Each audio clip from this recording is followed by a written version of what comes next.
मैं तो एक चीज बोल सकता हूं कि पिछले 4-5 महीनों से किसान की मांग पे आंदोलन बचा है।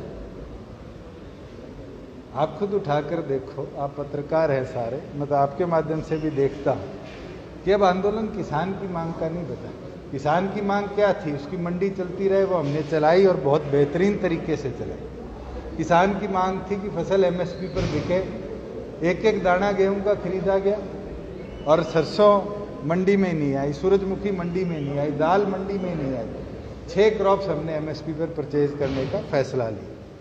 किसान की तीसरी मांग थी कि उसकी जमीन को हथियाया नहीं। अब तक प्रदेश में एक ऐसा केस हमें सुनने को नहीं मिला। अब तो आंदोलन ये रह गया कि कैसे सरकार का विरोध किया जाए, जेजेपी और बीजेपी का विरोध किया जाए। और मुझे लगता है अब इस आंदोलन का फेस वो किसान संगठन नहीं बचे, अब इनका फेस कहीं ना कहीं राजनीतिक लोग बन चुके हैं, जो आगे कोई जिला परिषद लड़ना चाहता है, कोई सरपंची लड़ना चाहता है, या कोई अपनी पार्टी बनाना चाहता है, या कोई किसी पार्टी का सपोर्ट करना चाहता है, वो बनकर रह गया। किसानी का मैं भी समर्थन करता हूँ, मैं भी किसान हूँ, और इसीलिए मजबूती के साथ मैं पहले दिन कहता था एमएसपी खत्म नहीं होगी, एमएसपी चालू रहेगी।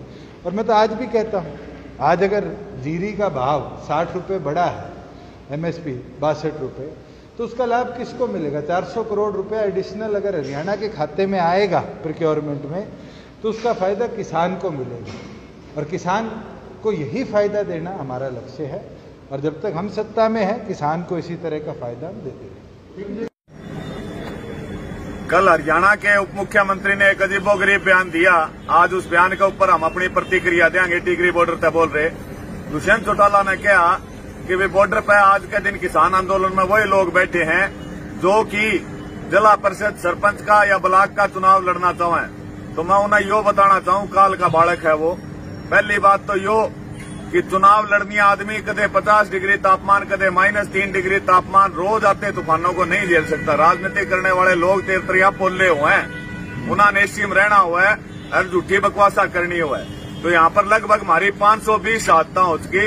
तारा इतना डोलनी कि तुम उन शहादत पर उन लोगों के घर जाओ, उसके बाद इतनी बकवास बयानबाजी करने का भी तारा हक को नहीं। दूसरी बात रही जो तारा घमंड हो रहा है कि भाई हम जिला परिषद और सरपंची के चुनाव कराएंगे, लोग हम फूट पड़ेगी। तो चुनाव कराने की हिम्मत करके देख लो। अगर हरियाणा में चुनाव घोषित होए, संयुक्त किसान मोर्चा पूरी तरह से हरियाणा में चुनाव बहिष्कार की घोषणा करेगा, जिसके अंदर गांव का कोई भी सदस्य ना था सरपंच के फॉर्म भरेगा, ना ब्लॉक मेंबर के फॉर्म भरेगा, ना जिला परिषद के फॉर्म भरेगा। और दूसरा तुमने क्या भाई ये राजनीति कर रहे हैं, जो राजनीति करने का लाइसेंस तारे परिवार ने ले रखा है। 4 पीढ़ी तक हमने राजनीति करते न होगी, और फिर भी तुम राजनीति करना चाहो। तारे घर के 3 सदस्य कड़े मेंबर को नहीं, उन तीनों सदस्यों चैलेंज करूं, जिला परिषद छोड़ो, किसी गांव में पंच का फॉर्म भर के दिखा दियो। या हरियाणा की जनता जो नाड़ नीचे ना कर दिया ना, एक भी वोट आ जाए, तारा खुद का आ जाए, तो हम किसान आंदोलन पे वोटरा उठ के घर का चल जाएंगे। ओपन चैलेंज है दुष्यंत चौटाला, जिला परिषद, ब्लॉक, सरपंची या पंच के मेंबर में भी तारा घर के दिग्विजय चौटाला या हमारी बहू है, उन्हें खड़िया करके देख लीजिए, तमने बेरा पड़ जाएगा, राजनीति कुकर करी जाए। दूसरी बात दुष्यंत चौटाला ने क्या है, ये जो नकली किसान है, हमें नकली बताओ है जिनके 550 आदमी शहादत प्राप्त हो चुके, उनके ऊपर सख्त कानूनी कार्रवाई करी जाएगी। तुम क्या करोगे कि तुमने कमी कौन छोड़ी? पीपली में गए तुम्हारे बुढ़िया पे, तुमने लाठी चार्ज कराया, आंसू गैस के गोले छोड़े। आज हरियाणा के अंदर लगभग 50,000 का लगभग मुकदमे दर्ज है। हमारे 3 साल का बालक पे भी 307 का मुकदमा दर्ज है, हमारे 107 साल के बुजुर्ग पे भी 307 के मुकदमे दर्ज है। तो मुकदमा तो कौन डरते भाई? हरियाणा का था आजकल का 3 साल का बालक भी जब घर के अंदर पुलिस का केस की रिपोर्ट आवा तो दांत पड़ने लग गया, बोले स्वाद से आ गया, केस बन गया। इन केस आता है जो हरियाणा नहीं डरेगा, लेकिन तमने तारी औकात, हमने दुख इस बात का हुआ है क्योंकि दुष्यंत चौटाला जहां तो केस करने की बात करा, सबसे पहला केस कर विकल्प 4 पे, क्योंकि 10 सितंबर ने जब पीपली के अंदर लाठी चार्ज हुआ था, 5000 किसानों के साथ हरियाणा पहली बार मन्ने तेरी कोठी घेरी थी। और इसी कह के आया था महाराजे देवीलाल का खून तारे अंदर है, तो तुम इस्तीफा दे के मारे गिल्ला आ जाओ। और जी अंबानी अडानी के हो और तुमने गंद खाना है, तुम गंद खाते रहोगे। लेकिन तारे वह बात जती नहीं। आज ताऊ देवीलाल होता चाहे वो देश का प्रधानमंत्री होता, अगर किसान इस हालत में बैठा होता ना तो देवीलाल भाई मारे गिल्ला बैठा हुआ, रूमान अंबानी अडानी की गोद में ना बैठा हुआ। तो फिर से दुष्यंत चौटाला ओपन चैलेंज है, बना मुकदमे तेरे में जितना जोर आवे।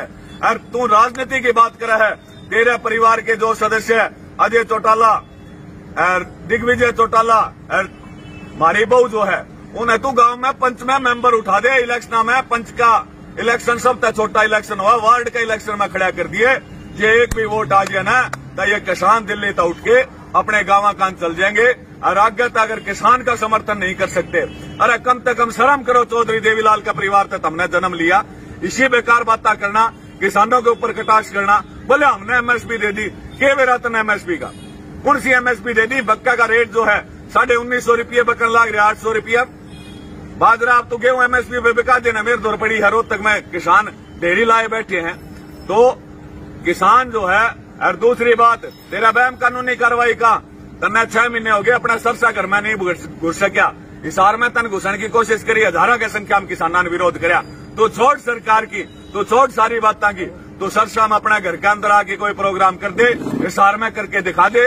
रोहतक सोनीपत उचाना के अंदर जिस जनता ने तेरता विधायक बनाया, डिप्टी सीएम की कोठी तक पहुंचाया, डिप्टी सीएम बनाया, वो उचाना के अंदर बढ़ के दिखा दे। हम मान लेंगे भाई हम गलत हाँ, अड़ा राजनीति करनी है बैठे हैं, अड़ा राजनीति को नहीं, अड़ा तपस्या करनी बैठा है। जो अपने माँ तभी बढ़ के खेती किसानी ने बचाना आ रहा है, उसके लिए सीधी कहावत है, या तो अर्थ खबर खास लेके जाएंगे या हमारी लाश लेके जाएंगे।